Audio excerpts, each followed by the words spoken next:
Olá, meus amigos, estou eu aqui de volta para realizarmos o sexto vídeo que vai ser daqui para frente dedicado ao aeromodelismo com a eletrônica a bordo.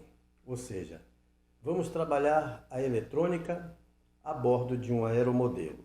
Escolhemos inicialmente porque está em grande fase de crescimento justamente o aeromodelismo elétrico. E o aeromodelismo elétrico tem algumas especificações e algumas especialidades que nós vamos ver hoje. Nós vamos ver hoje um trabalho que são realizados, como nós dissemos, politicamente correto.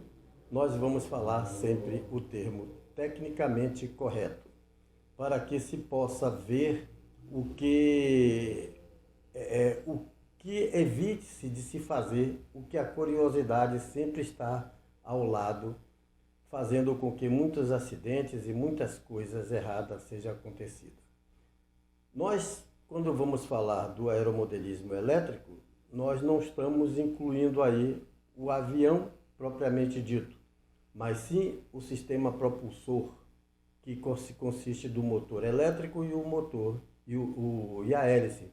Porque a diferença entre o aeromodelo elétrico e o aeromodelo a combustão apenas está no motor e nada mais. E o restante das coisas nós vamos ver o que é que tecnicamente correto nós podemos fazer. Como o nosso tempo é curto, nós vamos começar por o que está aqui, já exposto aqui no slide, da explicação do sistema elétrico em si. Muito bem. Aqui está a primeira parte do sistema propulsor, que nós chamamos de SP. O que é o sistema propulsor? É um ESC, um motor elétrico e a hélice. Para cá vem a bateria e outro acessório. Mas o que é importante para nós nesse momento é o ESC e o motor elétrico e a hélice. São duas situações nesses sistemas aqui que deve ser avaliada com o objetivo de desenvolver o motor elétrico junto com a hélice adequado para que possa ele exigir da bateria que está aqui a corrente necessária para o funcionamento dele. Quando eu pulei aqui o ESC, não incluí o ESC, porque o ESC não é um dispositivo que gere ou precise da corrente da bateria para poder ele funcionar. Ou seja, digo da seguinte maneira, é evidente que ele precisa da corrente da bateria para funcionar, mas o que o motor vai exigir é o que a bateria vai fornecer através dele. Ele não vai exigir do ESC, nem o ESC vai exigir da bateria. Ele vai exigir o motor com o conjunto hélice, vai exigir da bateria através do ESC. É isso que é importante, porque quando nós chegamos aqui e dizemos assim, ó, vou colocar um ESC, controlar a velocidade que vai ser de acordo com o consumo do motor. Se eu coloco aqui um ESC, evidentemente o motor tem um consumo, suponhamos, de 20 amperes, eu não vou colocar aqui um ESC para passar corrente para ele de 10 amperes, porque ele vai esquentar e queimar, é evidente. Vou ter que escolher aqui um ESC que tenha folga. Eu posso colocar um de 20, mas também ainda aquece muito. Posso colocar um de 30, aquece menos, posso colocar um de 40, que aquece bem menos, e um de 50, que praticamente se trabalha morno, vamos assim dizer. Então, a corrente exigida pelo conjunto motor e hélice aqui vai exigir da bateria uma corrente que vai passar por esse ESC. O que faz então o motor elétrico proporcionar o impulso? O motor elétrico, ele, quando não tem a hélice, se aplicarmos aqui a voltagem através do ESC, através daqui do ESC para cá, o que é que vai acontecer? Ele vai rodar livremente. Essa forma de rodar livre faz com que a rotação deste motor seja elevada bastante para cima e o consumo de corrente é baixo. quando eu coloco a hélice, dependendo do diâmetro e do passo, esta hélice vai ser o peso que o motor vai ter, vai ser a carga que o motor vai rodar. Veja bem, isso daí nós podemos ver uma semelhança da seguinte maneira. Você está andando num lugar reto com o carro, acelerando lá na quinta marcha e vai. E de repente você pisa na embreagem daquela velocidade que você vem por uns 80 e aí você vai pisar na embreagem momentaneamente e você vai ver que acelerou o motor. É o que acontece aqui. Quando você põe a embreagem, você está colocando uma carga no motor que é todo o peso que compõe o carro que está ali. A mesma coisa aqui. Aqui está a carga. É aqui que vai estar todo o peso que o motor, o ESC e tudo que estiver dentro do aeromodelo e também o avião. Mais peso do avião, mas tudo isso vai voar. Então, se tirar a hélice, é evidente, no chão. O que a hélice vai proporcionar? É uma tração. Essa tração, ela tem que ter um diâmetro e um passo para poder impulsionar o avião. E esse diâmetro e este passo, ela tem que estar em equilíbrio com o motor. Normalmente o fabricante do motor faz todo um cálculo para determinar a voltagem que vai trabalhar esse motor em relação ao passo e o diâmetro da hélice. Sendo assim, veja bem, sendo assim, a alteração que o fabricante do motor recomenda de hélice como carga vai fazer com que este motor trabalhe sobrecarregado.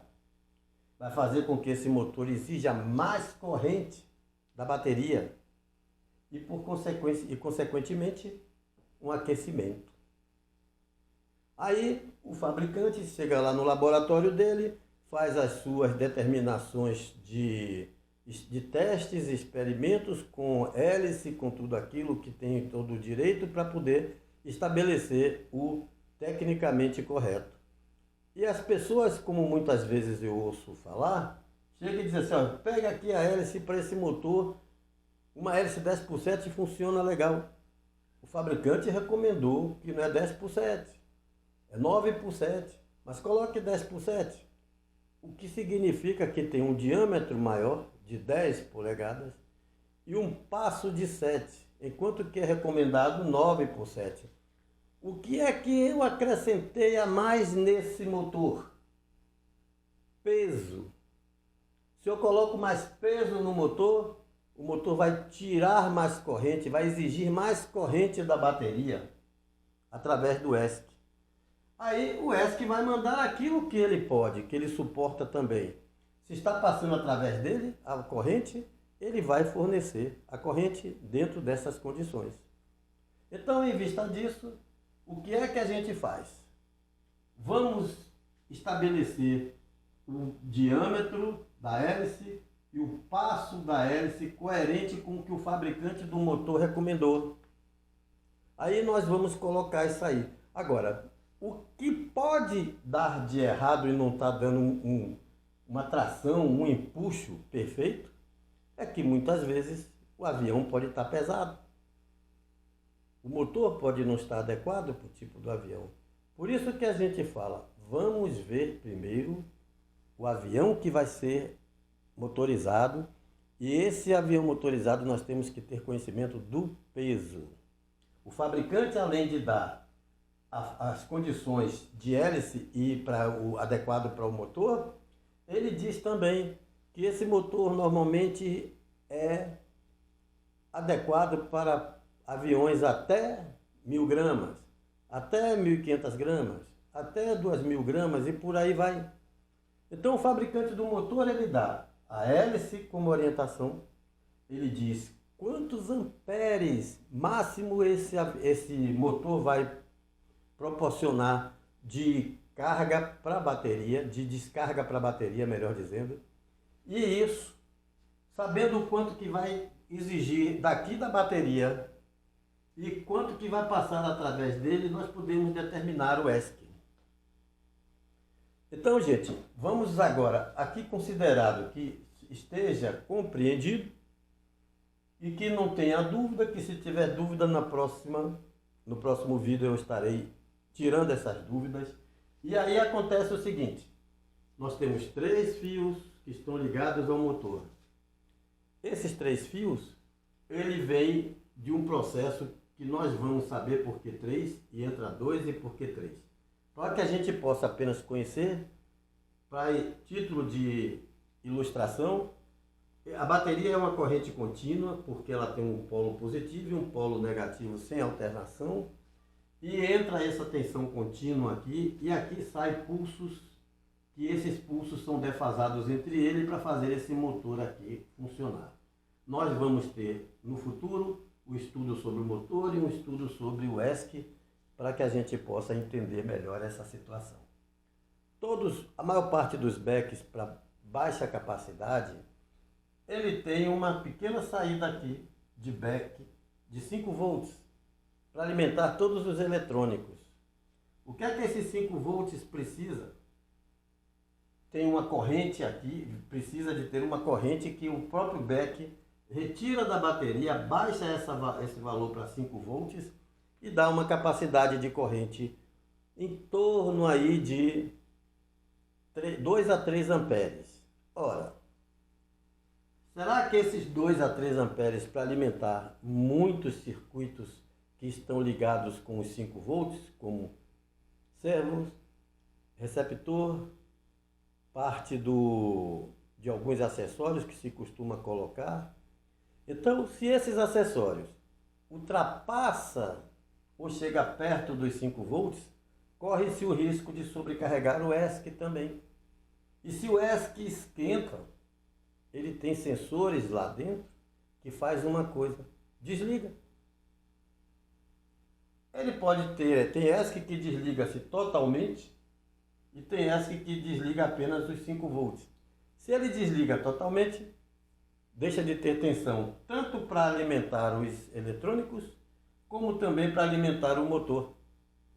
Se há uma sobrecarga no motor, o ESC desliga, ele pode não desligar os 5 volts, mas ele tem condições de sobrecarregar e fazer com que o avião caia.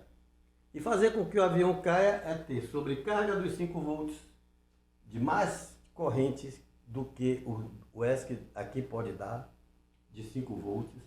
E quando isso ocorre, gente, nós não temos outra solução. É por isso que eu faço uma orientação para o pessoal no sentido de não usar o BEC do ESC, a não ser que esses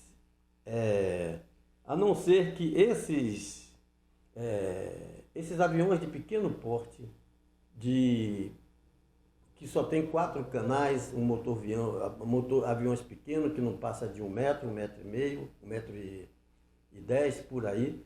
Esses aviões eles podem trabalhar com a capacidade de corrente que o ESC pode fornecer, para evitar que entre mais um peso dentro do avião. E esse peso a mais pode ocorrer dificuldades para o voo. Mas eu deixo aqui alerta que não vamos fazer nenhuma alteração nas informações que se tiverem aqui pelo fabricante. O fabricante do motor recomenda a hélice e diz quantos amperes o motor com a hélice que foi recomendada vai retirar da bateria. Isso aí é um fato importante que nós precisamos estar sempre atentos. Então, pessoal, eu vou dar mais um giro aqui e voltamos aqui à parte 2. É o sistema controlador, que é o SC, que é o sistema controlador. É todos os dispositivos eletrônicos que controlam o motor, exceto, que controla o avião, exceto luzes de navegação e outros acessórios que tiver. Então os outros acessórios são apenas acessórios para fazer efeitos no voo, luzes de fumaça, luzes de navegação, abrir portiola e colocar trem de pouso para dentro. Tudo isso são acessórios que o avião, tendo um trem de pouso fixo, não vai se preocupar com o trem de pouso, porque o trem de pouso ele tem um consumo relativamente grande. Nós vamos ver isso num vídeo específico para trem de pouso e os eletrônicos que tem que analisar para fazer essas ações. Então, dentro do próximo vídeo, nós vamos entrar nesta parte aqui, que vai ser esse vídeo seguido. Então, quando eu falo que vai ser um vídeo seguido, nós vamos gravar aqui mesmo, nesse mesmo momento, não vamos deixar para depois. Então, pessoal, se vocês gostaram dessa parte, vamos aí dar um joinha, que eu vou molhar um pouco as palavras e fiquem aí, não saiam. Eu retorno já.